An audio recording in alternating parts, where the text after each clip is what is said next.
Hello everyone, welcome to our YouTube channel Utkarsh academy. तो बच्चों, आज के इस लेक्चर में मैं बात करूंगा डिफरेंशिएशन ऑफ पैरामेट्रिक फंक्शन। जैसा कि हम लोग पढ़ लिए थे पहले लॉगरिथम फंक्शन, इसके पहले मैंने पढ़ाया था आपको सर 5.5। आज मैं बात करूंगा सर 5.6 के ऊपर में, जो बेसिकली डिपेंडेंट है डिफरेंशिएशन ऑफ पैरामेट्रिक फंक्शन। तो पहले देखिए भाई, पैरामेट्रिक फंक्शन होता क्या है, ठीक है, ध्यान रखिए।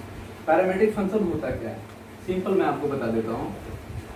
पैरामेट्रिक, ठीक है, पैरामेट्रिक फंक्शन ये आखिर होता क्या है, ठीक है। तो पैरामेट्रिक फंक्शन कहने का मतलब ये होता है, जैसे इससे पहले जब मैं आपको पढ़ाया था तो पहले मैंने पढ़ाया आपको एक्सप्लिसिट फंक्शन, फिर मैंने बताया इम्प्लिसिट फंक्शन, फिर लॉगरिथम, है ना, फिर आपको मैंने बताया एक्सपोनेंशियल। इस प्रकार से मैंने बताया कड़ी था। लेकिन अब मेरे पास जो आ रहा है पैरामेट्रिक फंक्शन आ रहा है। तो भाई सबसे पहले देखिए आखिर पैरामेट्रिक फंक्शन होता क्या है, पैरामेट्रिक फंक्शन आखिर होता क्या है। तो देखो, अभी तक तो आपके पास था y equal to f x की कंडीशन में था। कंडीशन मेरे पास जो क्वेश्चन होता था y equal to f x, मतलब y और x जो था एक दूसरे पे क्या था, डिपेंडेंट था, है ना। y और x जो था डायरेक्टली किसी तरह से क्वेश्चन में लिख के दिया जाता था कि एक दूसरे पे डिपेंडेंट था। अब यहाँ पे क्या होगा, y और x सिंपल डायरेक्ट आपको मतलब एक तरह से रिलेशन नहीं बनाएंगे, ठीक है। y और x जो है सिंपल सा एक रिलेशन नहीं बना के वहां पे क्या दिया रहेगा, जैसे देखो आपके पास यहाँ पे देखिए, अगर सपोज करो y इक्वल टू लिखा हुआ है a sin t, ठीक है, और x इक्वल टू लिखा हुआ है a cos t, ठीक है। तो तुम यहाँ देख रहे हो ना कि y जो है t के रिस्पेक्ट में है, मतलब y जो है एक y किसके ऊपर में डिपेंड कर रहा है, t के ऊपर में डिपेंड कर रहा है, x किसके ऊपर में डिपेंड कर रहा है, t के ऊपर में डिपेंड कर रहा था। लेकिन इससे पहले जो क्वेश्चन देखे थे वो देखे थे y equal to x square plus 5, इस प्रकार से कंडीशन देखे थे, है ना। तो यहाँ पे क्या था, y जो था डिपेंडेंट वेरिएबल था, x क्या था, इंडिपेंडेंट वेरिएबल था। y जो किस पे डिपेंड कर रहा था, x पे डिपेंड कर रहा था। अब यहाँ पे किसी ना किसी तरह से मतलब y और x के बीच में सिंपल सा कोई रिलेशन था जो आपको दिखता था, ठीक है। इम्प्लिसिट फंक्शन में भी दिखता था, मैंने दिखाया था आपको, एक्सप्लिसिट फंक्शन में भी दिखाया था।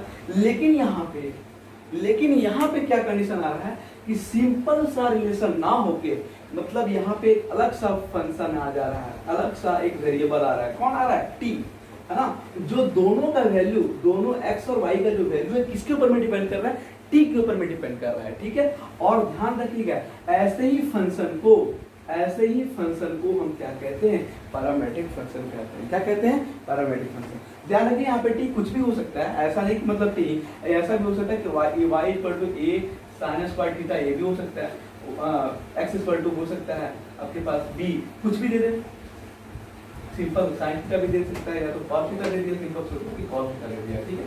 तो यहाँ पे देखो, ये y का वैल्यू किसके ऊपर में डिपेंड कर रहा है, x थीटा के ऊपर में, यहाँ x का वैल्यू भी किसके ऊपर में डिपेंड कर रहा है, थीटा के ऊपर में, ठीक है। तो अगर ध्यान रखिएगा, इन दोनों का वैल्यू, अगर इन दोनों वेरिएबल का जो वैल्यू है अगर तीसरे वेरिएबल के ऊपर में डिपेंड करेगा, ध्यान रखिए मैं क्या बोल रहा हूँ, अगर इन दोनों वेरिएबल का वैल्यू अगर कोई तीसरे वेरिएबल के ऊपर में डिपेंड करे, तो ध्यान रखिएगा वैसे फंक्शन जो कहलाते हैं हमारा पैरामेट्रिक फंक्शन कहलाते। तो यहाँ ध्यान रखिएगा, जो थर्ड आपका वेरिएबल है ना, इसी को हम क्या कहते हैं, पैरामीटर भी कहते हैं। क्या कहते हैं जल्दी बताइएगा, पैरामीटर, ठीक है। ध्यान रखिएगा, जो थर्ड वेरिएबल है जिसके ऊपर में x और y का वैल्यू डिपेंड कर रहा है, उसी को क्या कहते हैं हम लोग, पैरामीटर भी कहते हैं। उसे क्या कहते हैं, पैरामीटर कहते हैं। अब बात आती है कि सर ये तो समझ आ गया पैरामीटर क्या है, पैरामेट्रिक फंक्शन क्या है, मैं समझ गया, लेकिन इसका डिफरेंशिएशन आखिर हम लोग करेंगे कैसे, ठीक है। अच्छा, इसी को मैं शॉर्ट में एक लिखवा देता हूँ, ठीक है, कि अगर लिख देता हूँ कि अगर y equal to f t मिले और x इक्वल टू क्या मिले, जी टी मिले, ठीक है।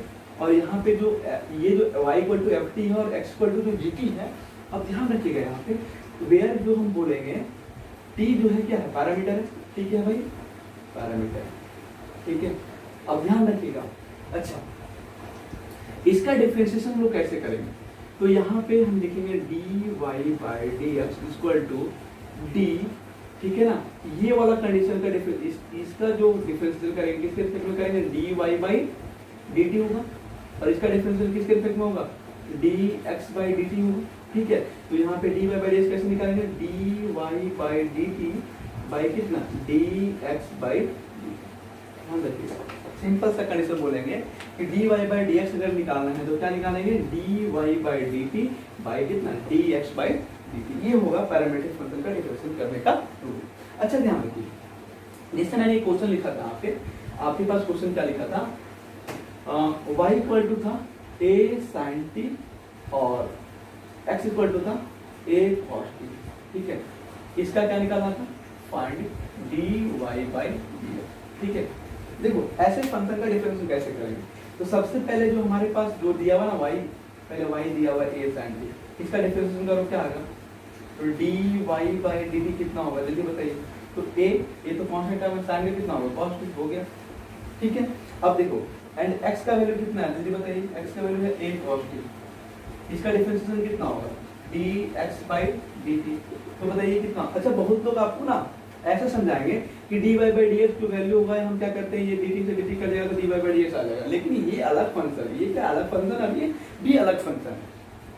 इसका मतलब ये इसका कुछ अलग वैल्यू होगा, इसका कुछ अलग वैल्यू होगा। ठीक है, यहाँ कितना -a sin t। ठीक है, अब ध्यान रखिएगा, तो मुझे निकालना है नाउ, है ना, dy/dx इक्वल टू क्या जानते हो बताओ, dy/dt बाई dx/dt। ठीक है, तो सिंपल से क्या लिखेंगे जल्दी बताइए, तो a cos t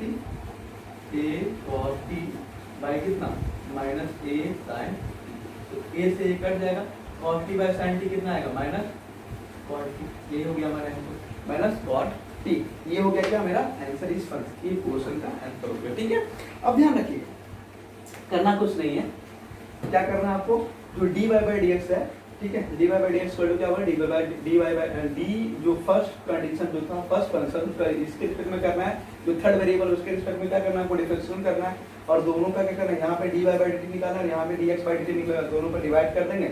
ठीक है, हमारा पहले मैंने बताया कैसे आएगा। ठीक है, अब देखो, तो हम देख लिए कि आखिर पैरामीट्रिक फंक्शन का डिफरेंशिएशन कैसे होता है। ठीक है, अब ध्यान रखिएगा एक्सरसाइज 5.6 के ऊपर में जब मैं बात करूंगा तो ऐसा है कुछ क्वेश्चन है, आइए हम डील करते हैं एक्सरसाइज 5.6। ठीक है, देखते हैं क्वेश्चन नंबर 5.6 का फर्स्ट नंबर क्वेश्चन क्या कहता है। आई होप सभी बच्चे को क्लियर होगा यहाँ पे पैरामीट्रिक फंक्शन। देखिए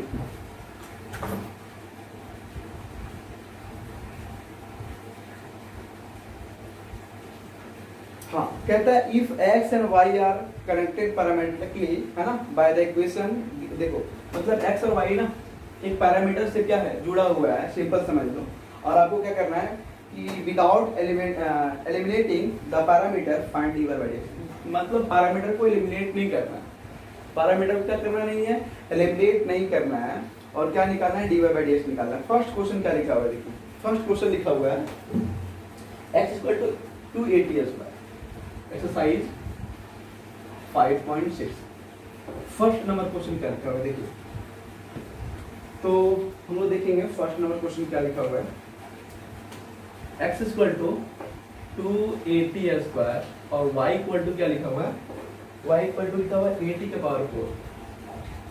ठीक है, तो देखो x और y जो है दोनों किसके ऊपर में डिपेंड कर रहा है, t के ऊपर में डिपेंड कर रहा है। ठीक है ना, t क्या होगा, एक पैरामीटर, मतलब मैंने बताया था कि अगर x और y का वैल्यू अगर कोई तीसरे वेरिएबल के ऊपर में डिपेंड करेगा तो वैसा जो फंक्शन आएगा जो हमारा क्या कहलाएगा, पैरामीट्रिक फंक्शन कहलाएगा। ठीक है, देखिए इसका डिफरेंशिएशन कैसे करेंगे हम लोग। सबसे पहले जो आपके पास दिया हुआ उसे लिख लो, गिवन लिख लो। ठीक है, x इक्वल टू क्या दिया हुआ है, 2a/t²। अच्छा, y इक्वल टू कितना दिया, जल्दी यहाँ पे लिख देते हैं, y कितना दिया जल्दी बताइए, a⁴। ठीक है, सिंपल सा। अच्छा, dx बाई यहाँ पे क्या निकालेंगे जल्दी बताइए, dx/dt निकालेंगे ना, सिंपल सा लिख सकते हो डिफरेंशिएशन। अच्छा चलिए नाउ यहाँ पे मुझे बताइए dx/dt कितना होगा, dx/dt जो होगा कितना होगा, तो सभी बच्चे मुझे बताएंगे कि 2 और यहाँ पे जब करो सिंपल सा 2d/a⁴, a कांस्टेंट है तो a को बाहर करते हैं। ठीक है, 2a बाहर हो जाएगा।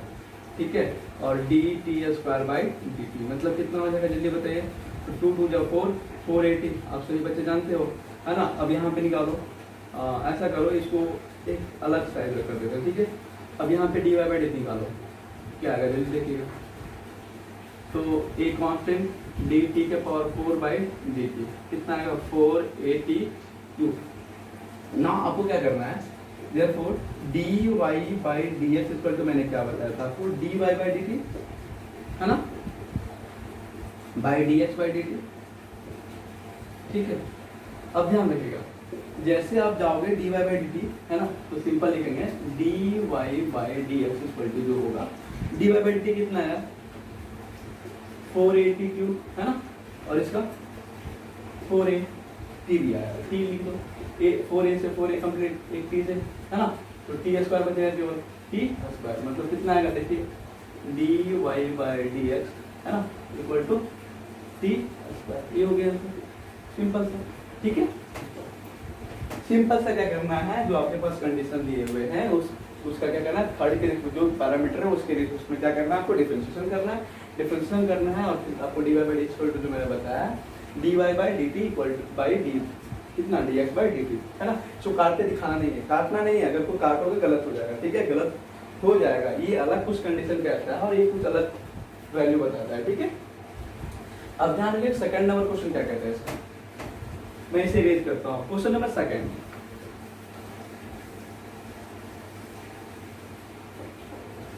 ठीक है। देखिए सेकंड नंबर क्वेश्चन क्या लिखा हुआ है a cos theta and y equal to b cos theta x equal to a cos theta है ना एंड y इक्वल टू कितना लिखा हुआ है b cos थीटा ठीक है इस प्रकार से। तो ये कुछ कंडीशन दिए हुए हैं तो पैरामीटर यहाँ पे क्या होगा थीटा होगा कोई पूछे कि पैरामीटर क्या है इसमें तो बताएंगे क्या कि मेरे पास थीटा जो है पैरामीटर होगा। अब यहाँ पे डिफरेंशिएशन जब करना है तो सबसे पहले आप लिखो गिवन ठीक है x इक्वल टू इधर लिख लो a cos थीटा ठीक है a cos थीटा इधर लिख लो और इसी आगे कर लो y इक्वल टू कितना दिया हुआ है b cos थीटा ठीक है। अब यहाँ पे क्या निकालेंगे dx by dt निकालेंगे ना नो अब यहाँ पे कितना आएगा a cos थीटा कितना होगा जल्दी बताइएगा d cos theta by d theta मतलब माइनस a sin थीटा इधर करो dy by d theta d बाहर रहेगा d cos theta by d theta कितना होगा माइनस b बताइए sin थीटा ठीक है। अब देखो therefore मैंने बताया आपको dy by dx बराबर कितना होगा मैंने बताया पैरामीटर में क्या dy देखो जो भी पैरामीटर होगा उसी के रिस्पेक्ट में डिफरेंशिएशन होगा अगर dy तो होगा लेकिन पैरामीटर थीटा है ना इसलिए आएगा क्या d थीटा बाई कितना dx by d ध्यान रखें तो यहाँ पे क्या होगा dy by dx equal to dy by dx कितना है minus b sin theta minus b sin theta और dx by dt कितना है माइनस a sin थीटा चलो हो गया चलो जो कटेगा काट दो बड़ा ही सुंदर सा कुछ मिलेगा आपको माइनस से माइनस काट दो कितना आएगा dy है हाँ सिंपल सा कुछ कंडीशन मतलब ऐसा क्वेश्चन ना तो मतलब बच्चा वाला क्वेश्चन आगे आपके पास है ना एक क्वेश्चन में दम ही नहीं है ना जो आपको पहले मैंने डिफरेंशिएशन जैसे मैंने बताया वहां तो वैसे करेंगे लेकिन जो किसके रिस्पेक्ट में करेंगे एक्स के रिस्पेक्ट में ना करके हम किसके रिस्पेक्ट में करेंगे जो पैरामीटर होगा उसके रिस्पेक्ट में करेंगे ठीक है। पैरामीटर जो होगा उसके रिस्पेक्ट में करेंगे आपके पास आंसर खुद बात हो जाएगा ठीक है। आपको प्रोसेस ध्यान रखना है वैसे जो मैंने पहले बताया। अब क्वेश्चन नंबर थर्ड देखिए हर क्वेश्चन भी सेम है sin t है cos 2t आप खुद करोगे उस क्वेश्चन को ठीक है। थर्ड नंबर क्वेश्चन सेम है जस्ट लाइक यहाँ पे केवल क्या लिखा हुआ है sin t अच्छा एक बार देख लेते हैं हम लोग क्वेश्चन नंबर थर्ड खुद कर सकते हो उस क्वेश्चन को लेकिन मैं ही बता देता हूँ आपको क्या लिखा हुआ है x equal to sin t ठीक है क्या लिखा हुआ है sin t और y इक्वल टू लिखा हुआ है cos 2t ठीक है। अच्छा सॉल्यूशन जब करेंगे तो पहले मैंने मुझे बताना है क्या करेंगे गिवन लिखेंगे गिवन क्या लिखेंगे देखो गिवन तो आपके पास जो लिखा हुआ है ना वैसे को लिख दो और y का वैल्यू कितना है cos 2t इसका dx by dt निकालो dx by dt कितना होगा cos t होगा इसका dy by dt निकालो कितना आएगा -2 साइन 2t होगा, सिंपल है ना।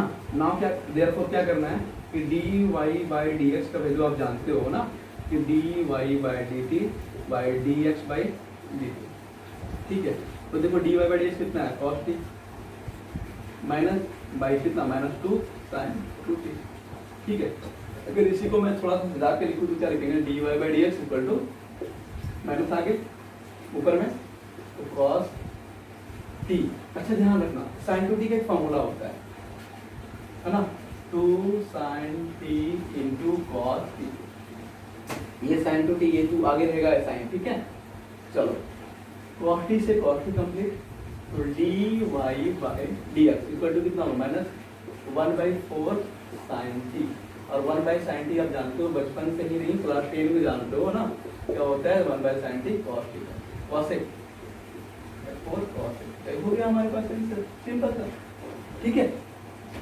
कुछ आपके पास क्वेश्चन मतलब कुछ ऐसे फार्मूले होंगे जो क्लास 11 में आप लोग पढ़े हो, और मैंने फार्मूला का एक वीडियो मैंने बना दिया है, ठीक है, उसको आप देख लीजिएगा, ठीक है, जहाँ पे मैंने बताया था डिफरेंशिएशन ऑफ आईटीएफ है ना, डेरिवेटिव ऑफ आईटीएफ जब मैंने बताया था आपको, तो वहाँ पे कुछ सब्स्टिट्यूशन मेथड में मैंने बताया था कि वहाँ पे ना जब तक आपको फॉर्मूला नहीं लर्न होगा ना तो आप कुछ नहीं कर पाओगे, जान के भी आप अनजान बन जाओगे ना, मोड़ लोगे क्वेश्चन पे। तो वहाँ पे मैंने आपको बताया, चलिए एक क्वेश्चन नंबर 3 भी हो गया मेरे पास, क्वेश्चन नंबर 4 देख लेते हैं। 4 नंबर भी इतना सा क्वेश्चन है, क्या लिखा हुआ है देख लेते हैं हम लोग। 4 नंबर लिखा हुआ है x इक्वल टू 4t है ना, y equal to 4/t। 4 number question x equal to 4t, ठीक है, y इक्वल टू 4/t। चलो ये हमारे पास कुछ क्वेश्चन लिखे हुए हैं, इसका डिफरेंशिएशन जब करेंगे भाई तो सबसे इजी तरीका क्या होगा, सबसे पहले हम तो सॉल्यूशन लिख लेंगे, गिवन लिख लेंगे। गिवन आपके पास x इक्वल टू कितना दिया हुआ है 4t दिया हुआ है, अच्छा y इक्वल टू कितना दिया हुआ है 4/t दिया हुआ है, ठीक है। चलो नया जमाना लिखो, पुराने जमाना नहीं, तो कितना होगा dx बाई dt जब निकालेंगे इसका ना, बताओ now dx by dt equal to कितना होगा भाई 4, आगे कांस्टेंट t का 1 तो हो गया 4, सिंपल। अच्छा dy बाई dt जब निकालेंगे, ठीक है, तो कितना होगा, अच्छा 1/x का मैंने डिफरेंशिएशन आपको बताया था, -1/x छोड़ दो, इस t को ऊपर ले जाते हैं, ठीक है, तो लिख सकते हैं ऐसा t के पावर -1/dt। अब देखो क्या होगा 4 आगे आएगा तो -1, अब यहाँ कितना t के पावर -1 होगा ना, तो कितना है -4 इंटू t के पावर -2 -4/t², ठीक है। ये हो गया मेरे पास डिफरेंशिएशन कितना dy बाई dt निकल गया। अब क्या करना है आपके पास, आपको ये करना है, देयरफॉर आपको बताया था dy by dx equal to जो होता है क्या होता है dy बाई dt बाई कितना dx बाई dt। तो dy बाई dt कितना है देखिए -4 बाई t² है ना, और dx बाई dt कितना है 4। चलो 4 बाई कुछ नहीं तो 1 है, नहीं चाहिए कुछ नहीं तो 1 है ना, आपको पता है ये सबसे ऊपर जाता है और ये वाला बनता है यहाँ पे आता है, तो कितना आएगा -4 बाई 4t² जैसे करके कितना आएगा -1 बाई, जल्दी बताइए t² dy बाई dx, ठीक है। कोई दिक्कत, आई होप सभी को क्लियर होगा है ना, कुछ है नहीं क्वेश्चन में, दमी है नहीं क्वेश्चन में, तो इसमें समझाने की कोई बात ही नहीं है, सिंपल सा आपको करना क्या है डिफरेंशिएशन करना है, जो आपको मैंने पहले बता दिया है। t के रिस्पेक्ट में कर रहे हैं तो t का वैल्यू कितना हो गया 1, नीचे 1/t उसको ऊपर ले जाएगा तो ठीक है। अच्छा अब कोई पूछेगा सर ऊपर -1 कैसे ले गए आप, तो बचपन में नहीं क्लास 8 में आपने एक फॉर्मूला पढ़ा है 1/a के पावर n अगर मिले तो ऊपर मिलेगा कितना, ऐसा। अगर क्लास 8 अपने से पढ़े हो तो ध्यान रखना, ऐसा कुछ फॉर्मूला पढ़े हो, अगर क्लास 8 अपने से पढ़े हो तो ठीक है, और अगर किसी से पढ़वाए होगे तो कुछ कहना ही नहीं उसका। अब देखो मैंने बताया था अगर x के पावर n का डिफरेंशिएशन करना होता है, मैंने बताया था n(x(n-1), मतलब यहाँ पे -1 है तो -1 आगे आएगा, और -1 और फिर -1, पावर तो वही है ना। चलो -1 और -1 कितना -2। अब देखो अगर ये है तो इसको मैं ऐसा भी लिख सकता हूँ, ठीक है, तो ऐसा था इसको ऐसा लिख दी, ठीक है। अब डिफरेंशिएशन जब निकालेंगे dy बाई dt जब करेंगे तो क्या होगा dy by dt by dx by dt, तो dy बाई dt कितना है -4/t² हो गया, और इसका 4/1 बैठा दीजिए, सबसे ऊपर जाता है ये यहाँ पे चला जाता है, ठीक है। कोई दिक्कत, आई होप सभी को क्लियर होगा। अब मैं बताता हूँ क्वेश्चन नंबर 4 हो गया, क्वेश्चन नंबर 5 के ऊपर हार्ड क्वेश्चन क्या है।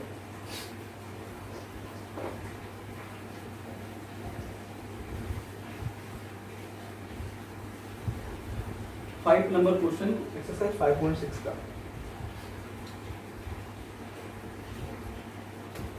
क्वेश्चन नंबर 5 क्या कहता है भाई, x equal to cos theta, ठीक है, minus cos 2 theta, minus cos 2 theta, और y का वैल्यू दिया हुआ है sine theta minus sine 2 theta, ये दिया हुआ है।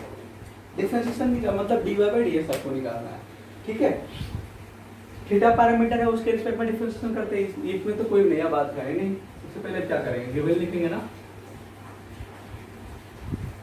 x equal to cos theta minus cos 2 theta, y का वैल्यू कितना है sine theta minus sine 2 theta. अच्छा d इसका निकालना है dx बाई, क्या निकालना है dx बाई डी थीटा निकालेंगे इसका। हाँ तो यहाँ पे देखो नौ जब लिखेंगे इधर तो dx बाई डी थीटा जो होगा कितना होगा कॉस का माइनस साइन थीटा, ठीक है। कॉस 2 थीटा का कितना होगा। अच्छा कोई बोलोगे सर ऐसा ही लिख देंगे एग्जाम में क्या, तो भाई तुम ऐसे लिखना d cos theta by d theta, ठीक है, माइनस d cos 2 थीटा, ठीक है, बाई डी थीटा, ठीक है ना। अब इधर जो y का करेगा, देखो उधर y का करूँगा मैं, तो y का dy, अच्छा पहले इसको कर लो ना, तो कितना होगा माइनस साइन थीटा, ठीक है। इसका क्या होगा माइनस माइनस पहले से, आगे क्या होगा माइनस साइन 2 थीटा। अब जो 2 है उधर वो 2 सबसे इसमें मल्टीप्लाई हो जाएगा ना चेन रूल में, तो कितना आ जाएगा माइनस साइन थीटा और प्लस 2 साइन 2 थीटा। मतलब ये लिख सकते हैं इसको 2 sine 2 theta minus sine theta, ठीक है। किसी को दिक्कत नहीं होनी चाहिए। अगर थोड़ा सा इसको अगर आप लिखोगे तो ऐसे भी लिख सकते हो, कैसे भाई, साइन 2 थीटा का फॉर्मूला होता है sine theta into cos theta minus sine theta, ठीक है। देखते हैं तो कितना, साइन थीटा कॉमन ले लो, ठीक है, साइन थीटा कॉमन ले लो, कितना आ जाएगा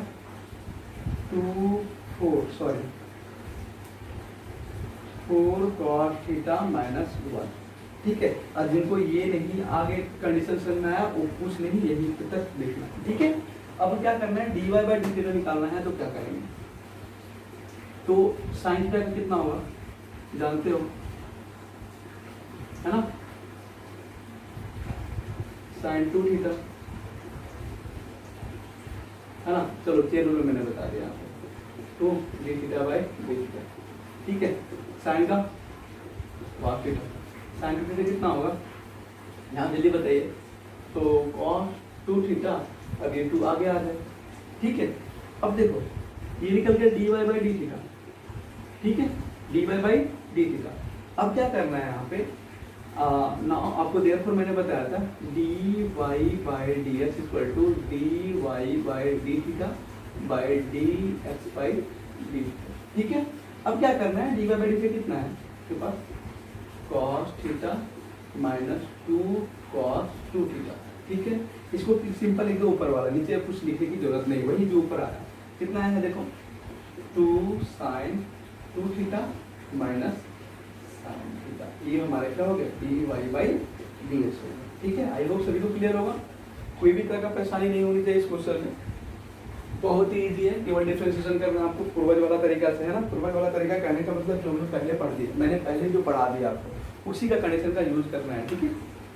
चलो क्वेश्चन नंबर हमारा 5 ये हो गया, 5 का क्वेश्चन तो हो गया। अब हम बात करें क्वेश्चन नंबर 6 के ऊपर में, ठीक है। देखते हैं क्वेश्चन नंबर 6 क्या कहता है, ठीक है, देख लेते हैं।